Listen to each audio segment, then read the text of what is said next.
ปาดตำบ่เล่นไม่ใช่ตำเล่นก้อนเที่ยง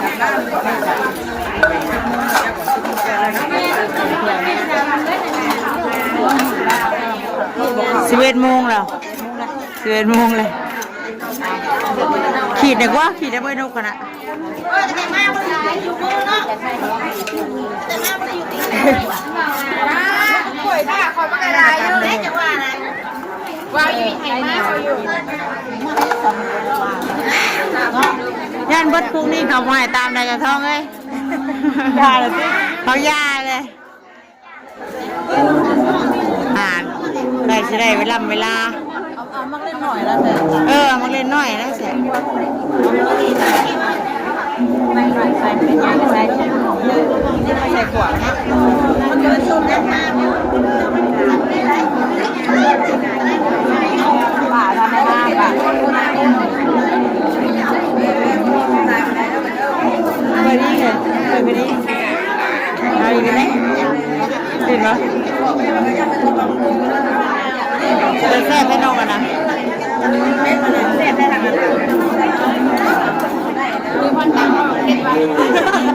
ลืมตามมาหลงพริกดิแซ่บเป็นนัวเลยเหรอ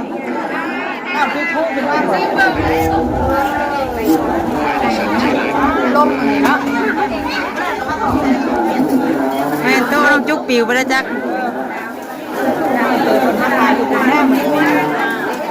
จะทะเลว่าแต่เช้าใช่ป่ะเนาะแต่เช้า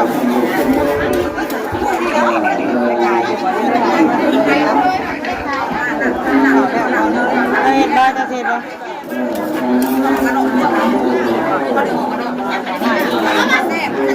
รถมันเห็นป่ะอะไรกันล่ะเป็นขวดรีขวดลาบขวดแกงพี่น้องเลยเนาะเงินบุญเด้อวันนี้ลงเลยในครัวเฮาพอครัวก็คือเก่าเนาะ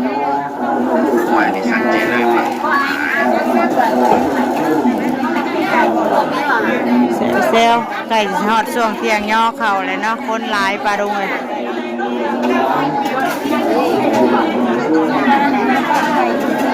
ข้าวเกี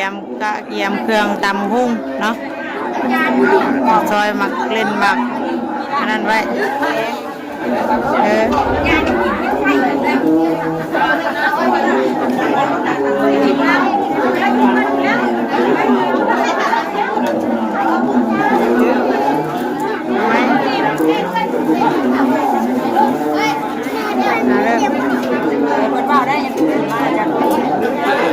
กระดูกว่านะกันมา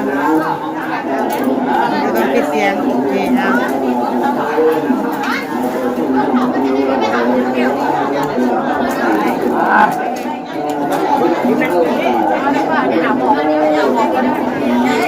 ไม่ยังบัดเลย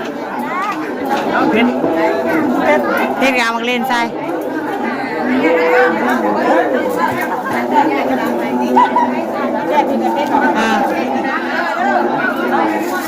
มาพริกมันอะไรใส่พริกกระเทียมเพิ่นตำได้บ่อะไรฮะได้หมอนกกันเลยจัดการเขานกใช่ว่าสิเป็นแม่ครัวประจำนะโอ้ท่านั้นหามก็ซ้ำลาไปคนเลยอุ้ยอะไรบ่ดง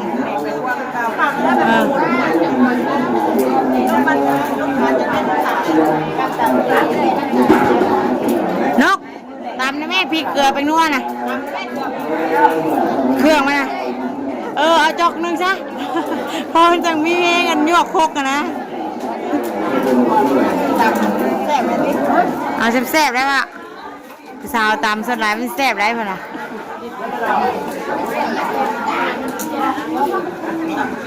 เกาะละให้ลองย่ำกอกเลยเนาะเกาะหมักเล่นหมักนาวกับหมักนาวนะยังเฮ้ยโอ้ยตั้งเป็นตะย่านดีเนาะให้หมูนั่นได้ให้หมูลบเลยฮ้อน ให้บ้านตื่นให้มูรถ มาทางเส้นนอกเข้ามาง่ามแบบสูตรแต่ยามไม่ไรกันนะไปโผล่แต่รับแนวเลยแบบครับนะ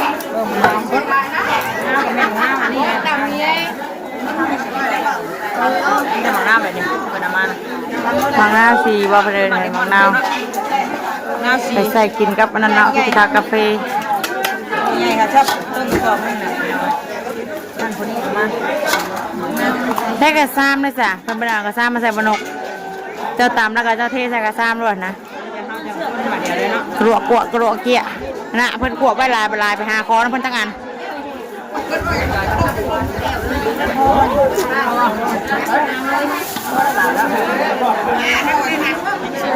ตำเหล่ตัวด้านนอกมากอกเนาะ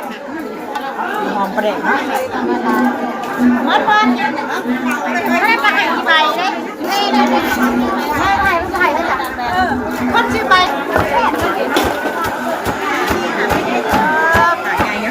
สากกันใหญ่ปีมือผู้สาวอันนี้ปลาลุงเลยสาวตามจะเล่นมันเพลง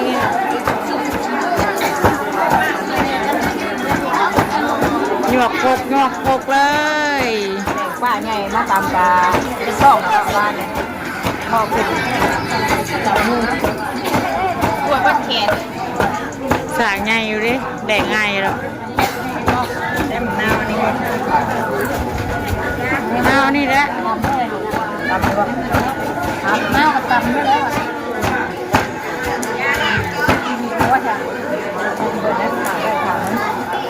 มันเป็นยังเป็นแนวมันนะ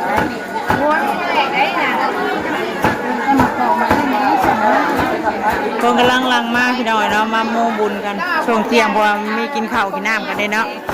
กันเลยช่วงเที่ยงแล้วก็สิเป็นข้าวต้มขนมที่เพิ่นยายให้ผู้เพิ่นมาโม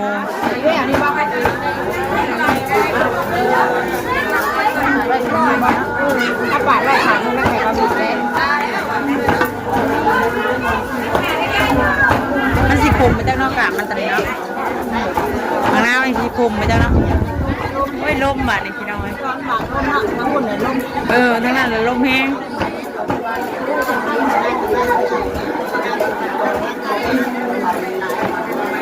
เมื่อยแล้วว่าบ่ายเปลี่ยนนี่โคกแรกได้นี่นะยังหลายโคกเลยนกเอ้ยตัวยาอะไรปวดแขนมันสากมันไม่ใหญ่มันใหญ่ใช่ปะเปลี่ยนมันใหญ่นะมีเพลงในประเตยพี่น้องเลยตัดผ่าไปอีกวันนี้เนาะในเวลาสิย่อเข่าเที่ยงแล้ววันนี้ยายพักยายหญ้าก่อนยายเข่ายายน้ำก่อนเนาะพี่เข่าอีกไปเด้อเอาใส่เข่งก่อนให้เพิ่นทำไป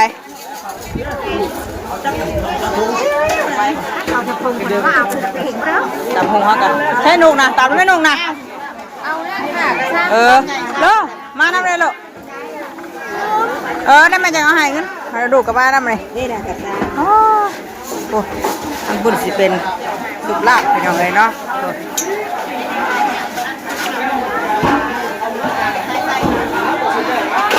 นั่งน้องลูกนั่งโอ้โหไปยังยอเข่าใช้เข่า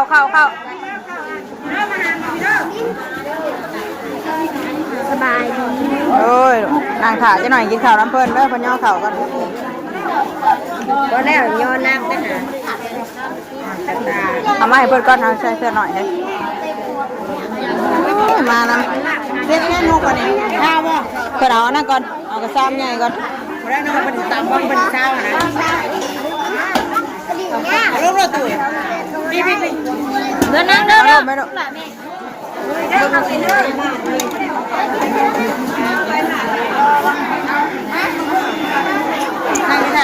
กินไม่เข่าแล้วกินไหมนี่น้ำขยะไม่ได้น้อยเลยนะอันนี้ตำหุ้งเนาะเขาตำเครื่องมันไว้เรียบร้อยพี่น้องก็เลยสิอันนั้นมาผสมเม็ดเช้าๆเอารถนะรถแบบนี้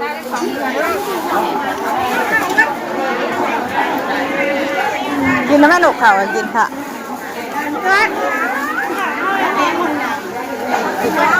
นั่งปรุงละอยู่เนาะหลายคนยังไง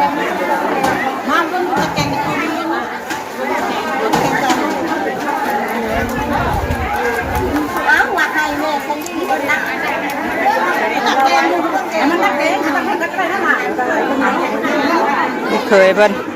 เป็นทางพี่ชายเนาะเป็นเคยเป็นย่อเข่าพี่น้องเลย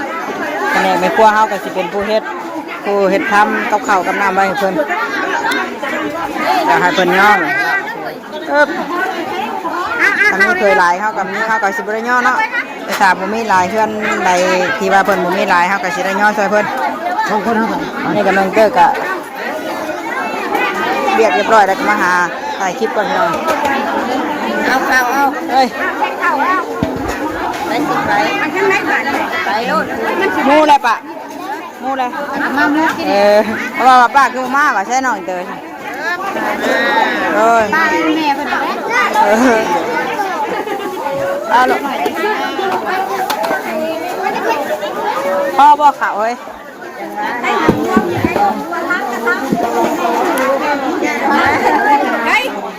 กระถางที่ใช่ประตูเอาแต่สีเห็ดเนาะ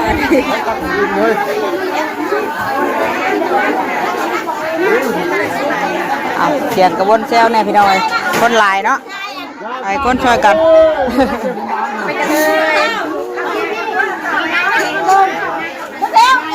บอกเก่ง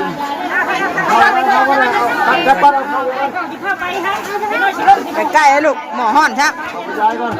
แกงยำแล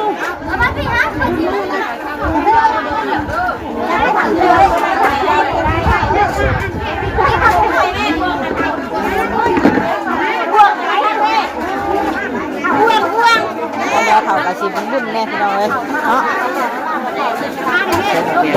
คนนั้นเพิ่ม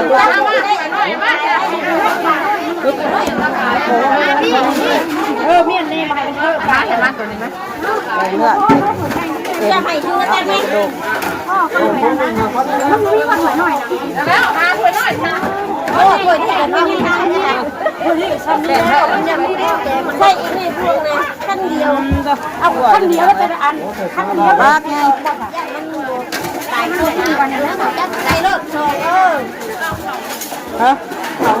ไม่ใช่เอาละเอาลอยลิ้นอยู่เนาะไอ้ย่อไปเป็นกระซ้ำแล้วดิยายแล้ว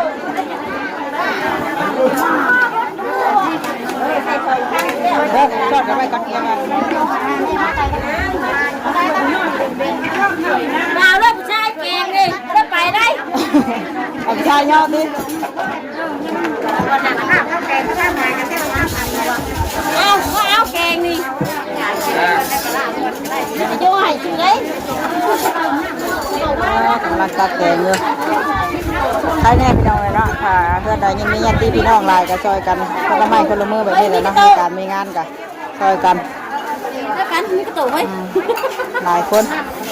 นึงเฮ็ดอันนึงคนนึงเฮ็ดอันนึงก็สามัคคีกันบ้านเฮาช่วยกันใกล้เคียงเนาะบุญญาติพี่น้องใกล้เคียงกันเด็กพี่น้องเลยออกกำลังกาย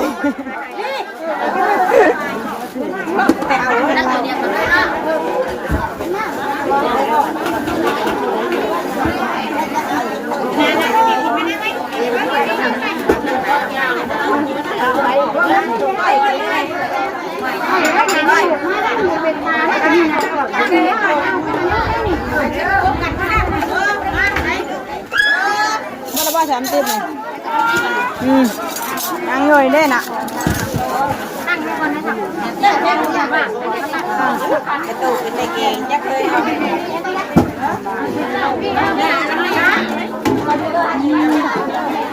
บนสนั่นทำอยู่ไปได้เบิ่งหัวนักหรอกดิเป็นดาบ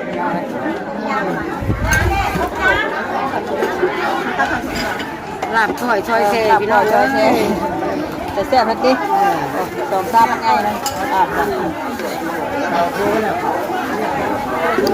ซอยกันพี่น้องนะ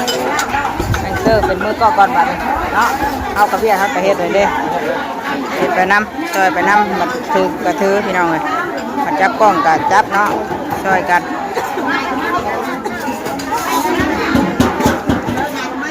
น่ะแกงน้ำเพิ่นน้ำพุ่น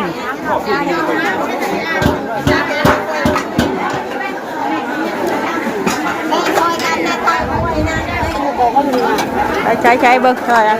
แกบ่สวยหน่อยพอดีตักลาบจานเอาไว้ใส่นะมาไอ้ข้ามใส่ไว้เลือกคอยไปดีเลยนี่อะไร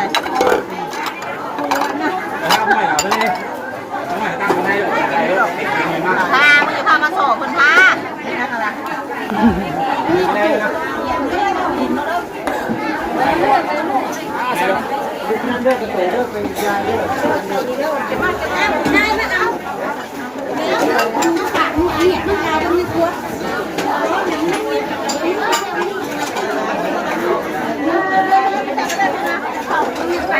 ฮัลโหลกินข้าวปะฮะจะหน่อยไปมาป้อนเด้อเนี่ยน่ะป้อนน้ำป้าได้ไหมป้อนข้าวลูกก้อนพี่น้องอะไรแบบนี้ได้เรือบ่โจ้ก่อนพอเลยเข่าขึ้นมาเลยให้ได้เฮ้ยน้ำเบิ่นเอาไว้ก่อนเอาไปลายพอดดิเรือคนเนี่ยไปยังลูกเอาไว้อย่างน้อยดีฮะเอาข้าวเที่ยงมันดิมันเรือเป็นมะแรงอะไรพี่น้องไอ้บ้านี้มะแรงกะสีมีต้มข้าวเปียกยังไงเนาะมีต้มขนมมีข้าวต้มกรอบข้าวต้มตัดก้อยหน่อก้อยนางไปทุกอย่างพื้นก็ได้การครบนั้นเนาะแต่ตอนนี่ก็พากันข้าวเศร้ามีรอบเศร้าแล้วก็รอบเที่ยงเนาะมีจองรอบ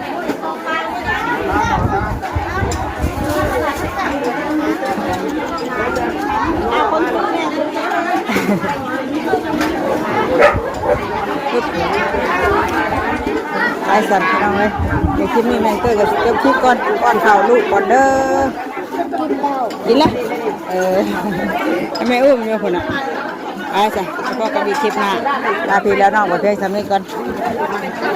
ข่าวลูกข่าวลานก่อนเนาะข่าวกับเรือไม้หลายคนเพื่อกัน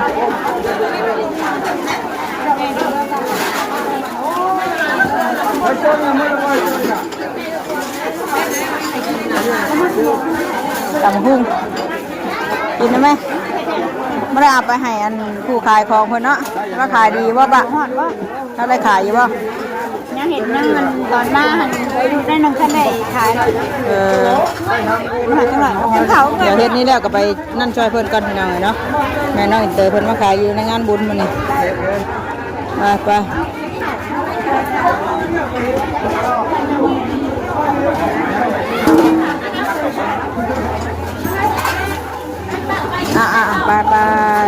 แล้วสบายดีเด้อปลาลุงฝากกำลังใจให้เกิดคือเก่าคือเดิมเนาะวันนี้ก็มาซอยเวียกซอยงานทางเฮือนบุญเพิ่น2 มื้อเมื่อวานนี้ห่อข้าวต้มเนาะพากันมาต้มข้าวต้มวันนี้ก็พากันย่อข้าวตอนเที่ยงต้มไหมลูก